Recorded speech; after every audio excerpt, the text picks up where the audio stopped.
once I see how it feels. Yeah. Of course, her move-in is the same as the first week of school here, so I think it's gonna be a hectic enough time that I won't have time to worry about how I You're right. feel. Yeah, there'll be lots to do. Yeah.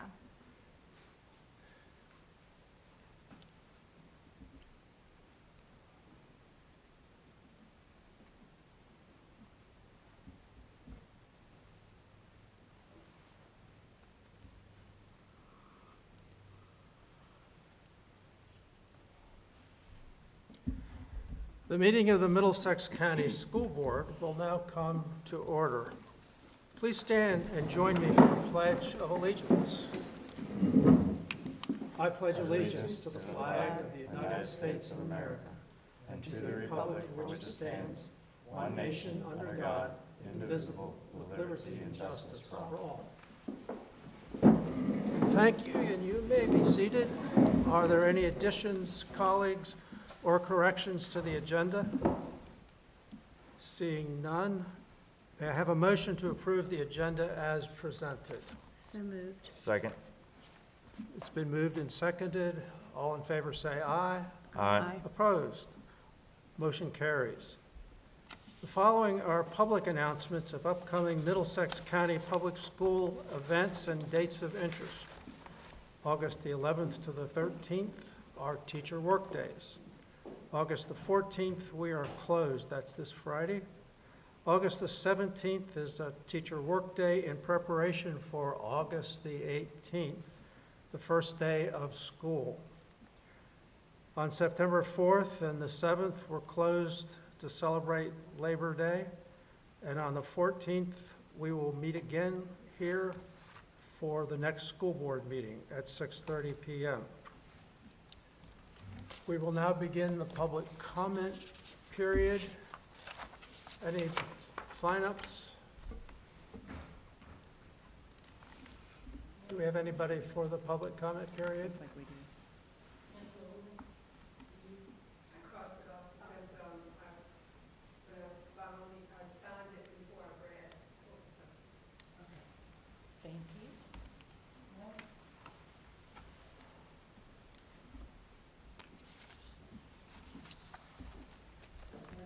None, okay.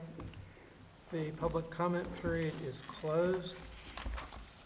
Now here are comments and reports from board members. Ms. Robbins? None for me at this time. And I think in our work session, we covered pretty much everything that we've been talking about at the School Construction and Modernization Committee. The Chesapeake Bay Governor's School Joint School Board will meet in another couple of weeks. So that's on my report. I have nothing. Nothing. Nothing, okay. Then we will move on to action items. We have some policy revisions on first reading. The first, actually, there's only one item. It's the first reading of proposed policy recommended through the Virginia School Board Association. Dr. Seitz, would you like to comment on that? So there are actually 4 policy updates. Okay. The first is JO, Student Education Records, and that contains some legal updates, but the main reason for the revision is that there's been some information from the FOIA Council that requests for student records, which typically have fallen under FERPA, now also can fall under FOIA, which is a much tighter timeline, and so the policy needed to be updated to reflect that, and then they've moved some additional content around in the document to make it flow better and be better understood. And then the next 3 policy revisions all just contain some minor edits or an update to a legal reference, something like that, and that's JOA student transcripts, JOD release of student data and records, and JODF, which is the consent form authorizing release of student data and records. Are there any questions for Dr. Seitz on these policy revisions? We'll have second reading in September. Then there are some, we need a motion to approve these revisions on first reading. So moved. Second. It's moved and seconded. All in favor say aye. Aye. Opposed? Motion carries. Then there are some information items. Dr. Seitz? Yes. And so regulations, just as a reminder, are information items, and the 3 regulations that are being updated are all related to policy changes that were recently voted on and approved. That did require the regulation. The first one is IAR, Instructional Goals and Objectives, and that policy was updated last month. A lot of what was contained in the policy was removed, and we were directed to write a regulation, so the information just moved over. Same thing happened for the next 2 regulations, which are JGDA-R, Discipline of Students with Disabilities. Information that was in the policy was moved over to a regulation because it did not need to remain in the policy. And then same for JED-R, Student Attendance, Truancy, Interventions, and Chronic Absenteeism. Information has been moved over.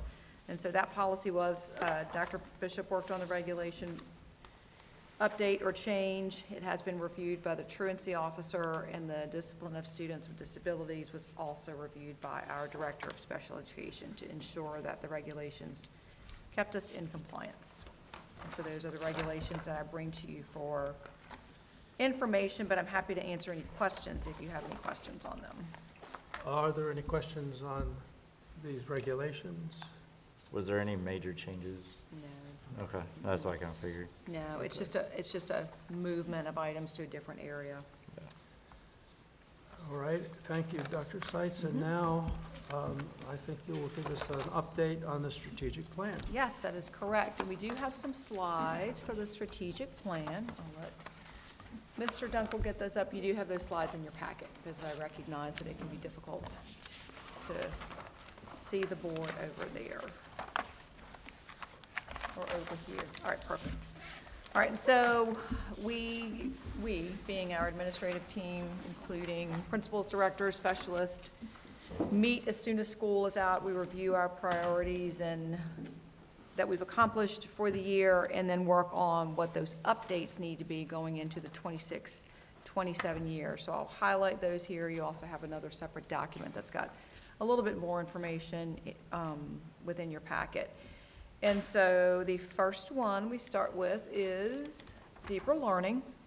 And so the goalpost is moving because the Board of Education did not delay the increase in cut scores for reading and mathematics. And so those scores will begin to increase for this 26-27 school year, except for those students who had already entered high school prior to this year and had already taken an SOL assessment. And so we'll be providing information to families on what that looks like. So our updated priorities focus on ensuring our classroom assessments continue to be better aligned with our standards. And the expectation is for the use of pair assessment to deliver these assessments. That is a platform that we are able to use that most mimics the SOL assessment. So the students are practicing what that assessment looks like also. Then we want the information to be thoroughly analyzed so that the performance data is looked at where we're understanding strengths and weaknesses both in individual students and in instructional delivery. So there's 2 measurements there we're looking for in that data to help us guide targeted interventions. We will continue to implement consistent test-taking strategies across all grade levels and courses. And so that is not just a focus in our courses and grades that are SOL tested. It's using consistent strategies across all classrooms in our schools so that our strategies are consistent and common and our students are using them no matter what setting they're in.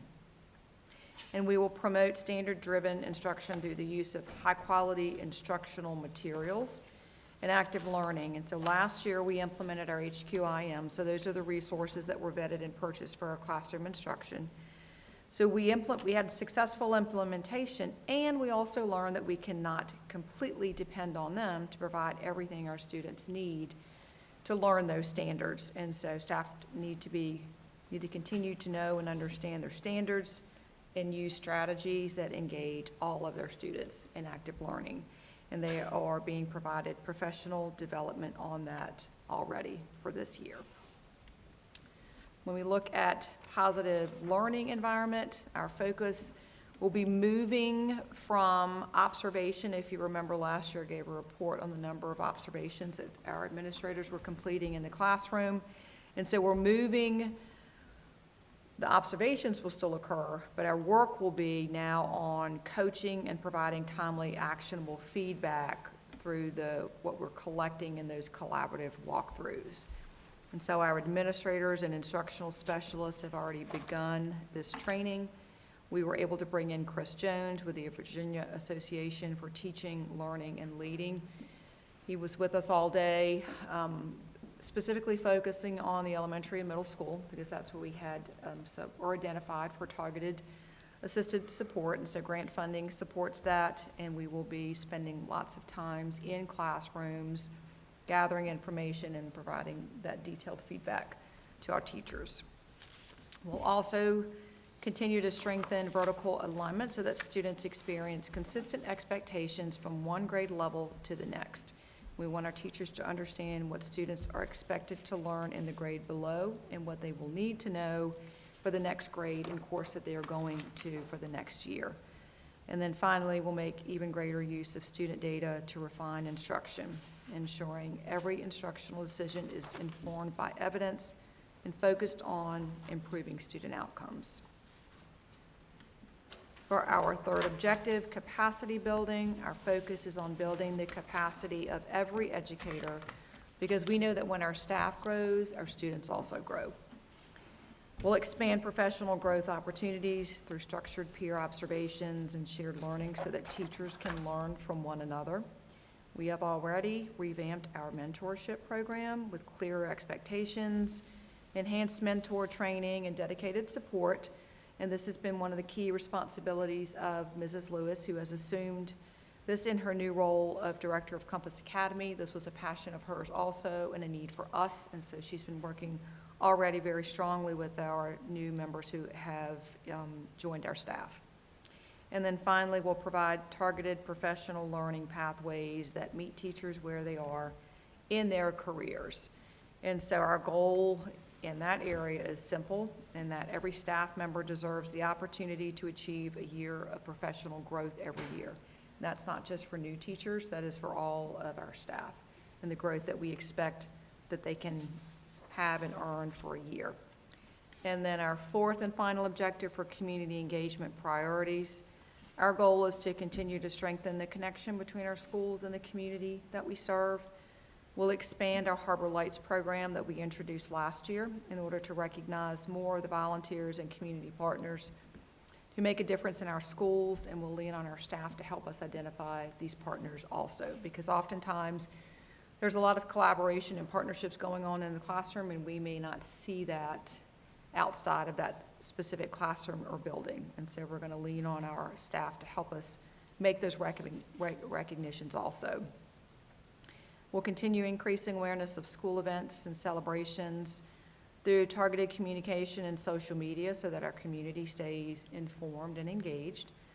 We'll strengthen school-family partnerships through proactive outreach and clearer communication about student learning, achievement expectations, and available supports, especially, as I mentioned, since those cut scores are increasing, meaning that the passing score for math and reading SOLs is increasing for students, and we know we need to have some very clear communication to families and students so they understand what that means as they're moving forward towards graduation requirements. And graduation requirements, even though they may be thought of as high school requirements, we want to make sure our families know from our earliest students on what that looks like as they go forward. And then lastly, we also work to provide factual, transparent, and neutral information about the proposed 1% sales and use tax referendum and the need for a high school modernization. Our role is to ensure community members have accurate information so that they can make informed decisions at the ballot box. And so that is an update on our priorities for the 26-27 school year. Thank you, Dr. Seitz. Any questions for Dr. Seitz? Then I guess we should move on to screen time. Screen time. This came out of our very rich discussion at our admin retreat this summer. And it's really about teachers being cognizant of the screen time that students have in class. So this is a practice. So as we continue to prioritize academics and student well-being, we have a practice of capping instructional screen time with no more than 1/3 of the class time. And while this educational technology, Chromebooks and iPads, do hold value at times if they're unrestrained on those devices, as you know, you could have diminishing educational returns. So there's new research, and there's research has been out for quite a while actually about that over-reliance on digital tools can reduce learning outcomes. So keeping that usage under 1/3 overall within a week. Let's say a teacher has a project that they need to, the students are actively engaged in that, in the technology for a week, and that's okay. But the next week, tone it down and just kind of realize how much time your students spend on the Chromebook. We know that face-to-face dialogue with teachers and with students is important. Even that paper and pencil helps retain knowledge. So that is our practice, and teachers have training teachers and making them aware and guiding them through this process this year. Any questions for Dr. Bishop? That sounds like a good goal. Any way to monitor that? You can, we're just really relying on the teachers to monitor their own Yeah. students. Okay. I think our teachers are really understand the value of technology, and they could reduce higher level thinking too. So I think that is what we'll just kind of, for this year, as we go through this. Is this going to apply to just instructional time, or is this also going to apply to assignments?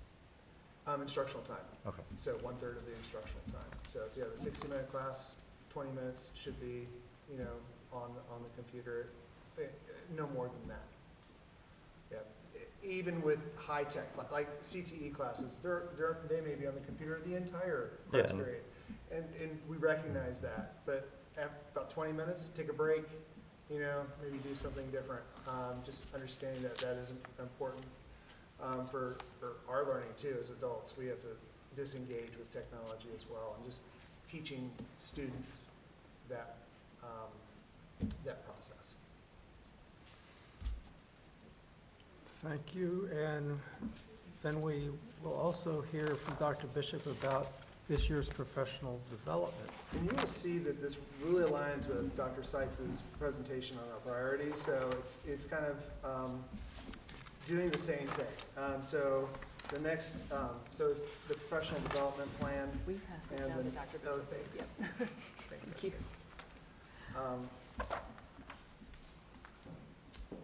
So it is, it's driven by our 4 strategic priorities: data-driven instruction, HQIM, instructional focus, new teacher support, and active learning opportunities. And these are all backed up with our priorities, and I'm going to go through these, kind of what we're doing this year.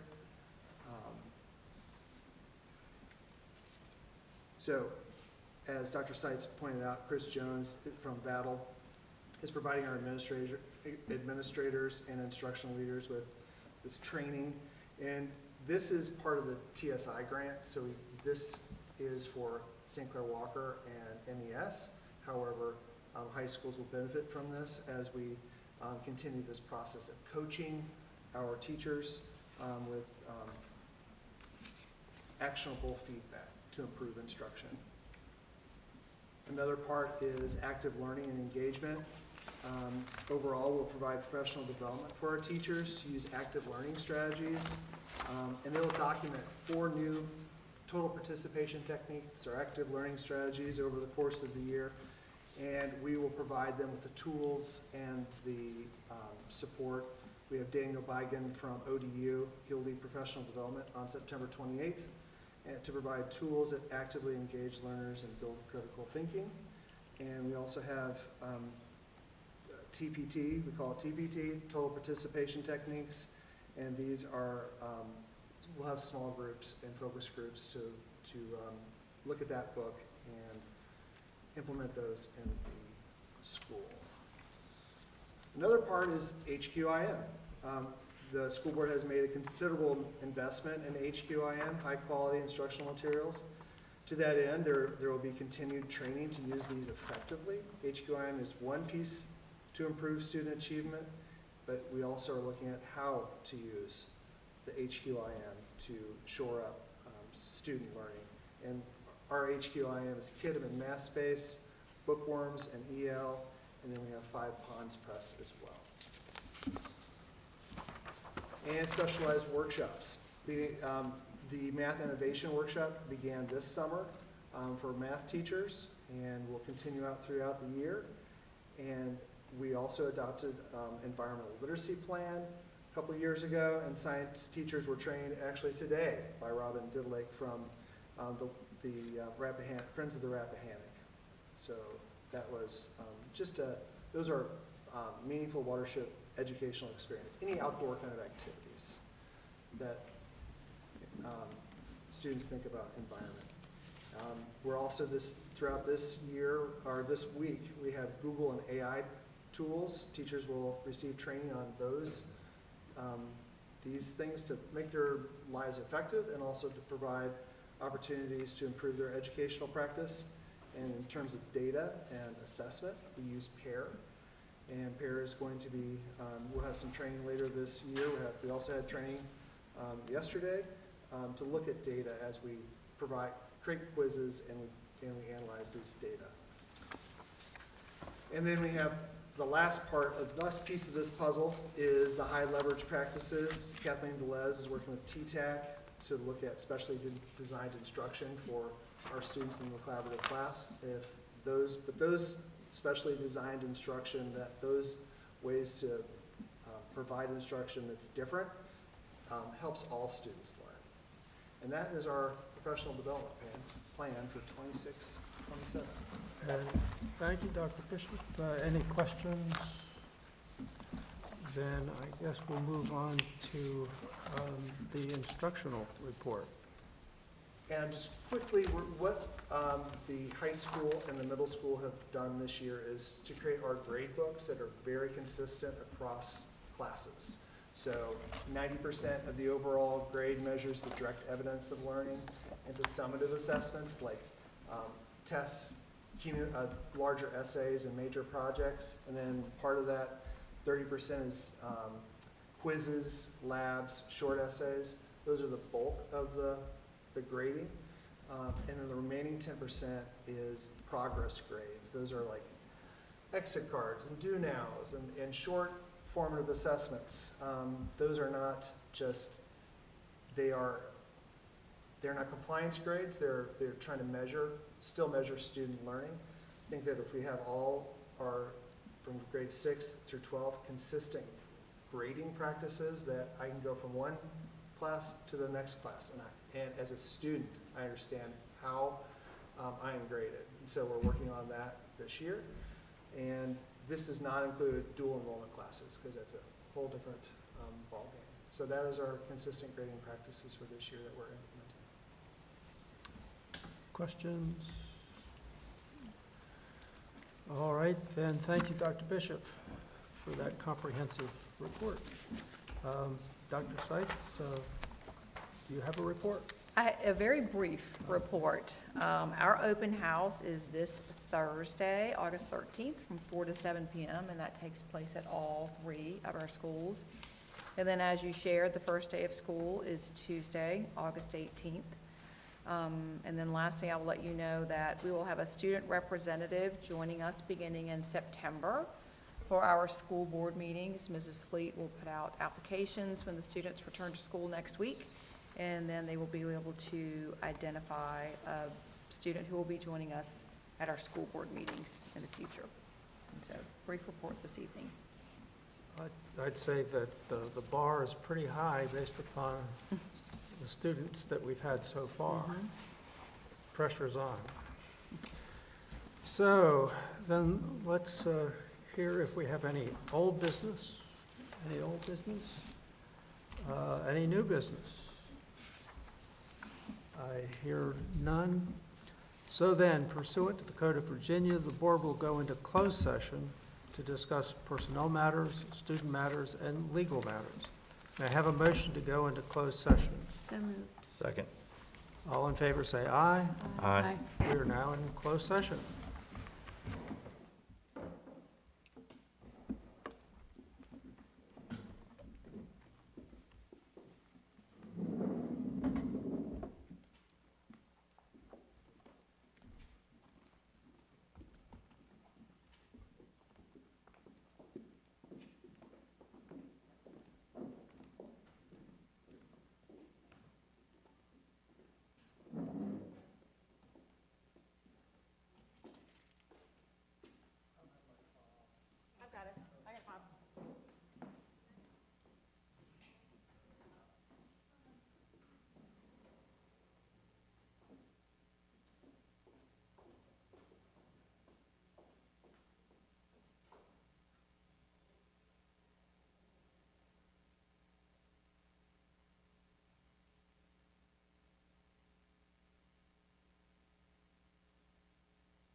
the board has returned to open session. The chair will entertain a motion certifying that only matters lawfully exempted from open meeting requirements and identified in the motion to convene the closed meeting were discussed. May I have a motion? So moved. Second. Please, board members, please respond to a roll call vote. Dr. Burnett, Yes? Mr. Kennedy, Yes. Mrs. McMahon, Yes. Ms. Robbins. Yes. It's then ascertained that only those motions that are legal were certified as being discussed in closed session. Consent agenda. The consent agenda includes minutes, budgets, and financial reports, written reports, a memo of understanding, and division crisis plans. May I have a motion to approve the consent agenda? So moved. Second. All in favor, say aye. Aye. Opposed? Motion carries. If there is no further business, may I have a motion to adjourn? So moved. Second. All in favor? Aye. We are adjourned.